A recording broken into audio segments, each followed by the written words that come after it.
Hi, I'm Ross from Smith 150 Group Property Accountants, and we're going to talk about the mess about interest rates. So it's not me trying to predict what's going to be the best interest rate out there or what exactly you should do, but this is the mess behind it. And yeah, have a look at the end if you want to. The mess on this, if you had a look 6 months ago and we had done this equation, we probably would have been completely and utterly wrong. So just bear that in mind. There's not necessarily a right answer, but this is going through the basic maths, what interest rates really mean and comparing the different rates. So I'll start off sharing my screen, and yeah, interest.co.nz has a whole lot of information on the different rates. So that you can see ASB 3.65 for 1 year, B and Z about the same. Yeah, A and Z the same. Yeah, looking at your different sort of 2-year rates, 3-year rates, 5-year rates, all your different terms in here. And you can see by the arrows that they're all going up. So that's the scary part.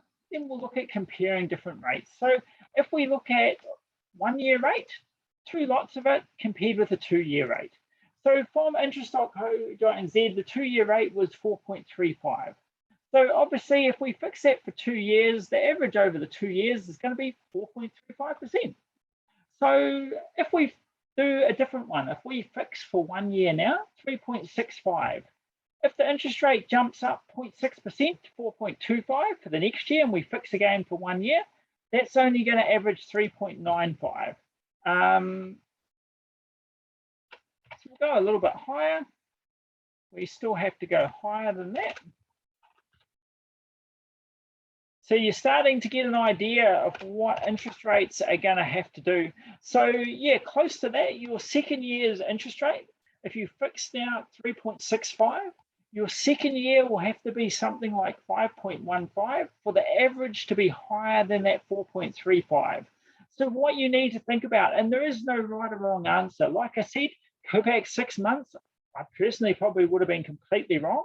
I wasn't expecting interest rates to go up this much. But if you think the 1 year rate is going to go up 1.5 over the next 1 year, then yeah, that gives you a higher rate. You're better to fix for 2 years than for 1. If you think it will be less than that, then yeah, so if you only think it's going to be 5%, then that is cheaper.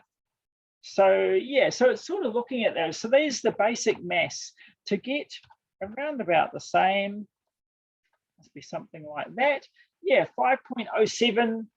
If it's that or over, it's going to be better for fixed for 2 years. If it's less than that, then 1 year.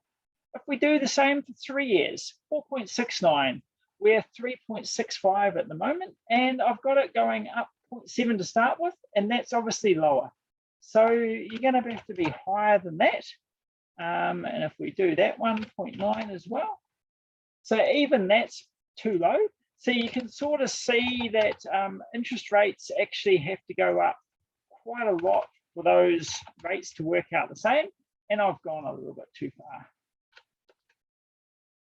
You can see that I haven't worked this out beforehand, and I'm working it out now. So to get round about the same rate, if you think interest rates are going to go up 1%, and then a year's time go up another 1%, so your 1 year goes from 3.65 to 4.65 to 5.65, that would average 4.65% over the 3 years.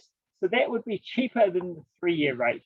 Obviously, if those interest rates go up more, then you'd be better to go with the 3-year rate. So that's giving you some basic maths and a basic sort of level. And then it's a matter of you thinking, what do you think interest rates are going to do? 5-year rate. So I've got the set at 0.6 to start with. And you can see that that's averaging 4.85. So if we made that 7 and copied it across, that would be a little bit too high, but not far off.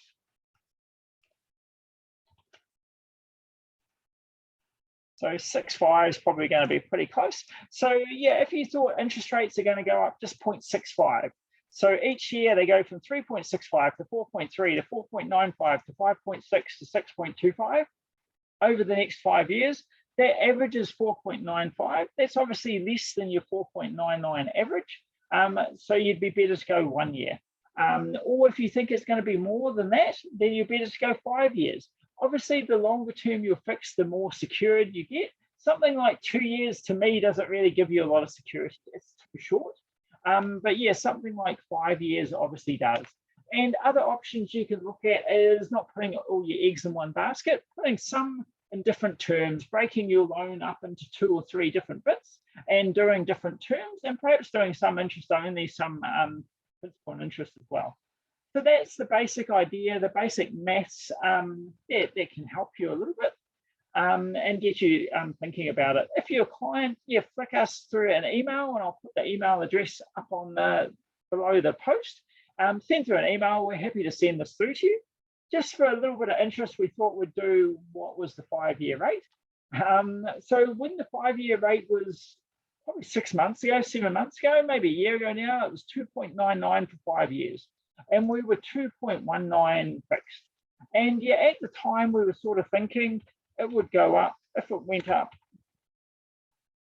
0.7. Ooh, few zeros missing. If it went up 0.7 each year, what would that do?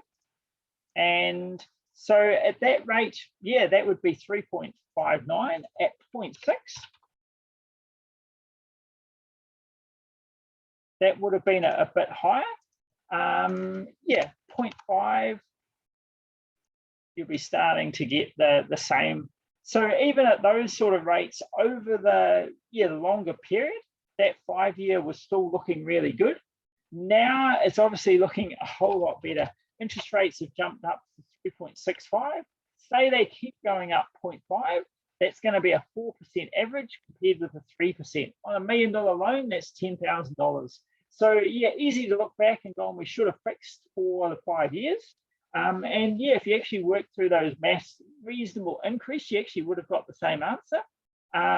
Yeah, so just something interesting to look back. But like I say, if you want that, yeah, flick us through an email to the one below. And yeah, thanks for listening. Hopefully you've got something from that. Thanks a lot.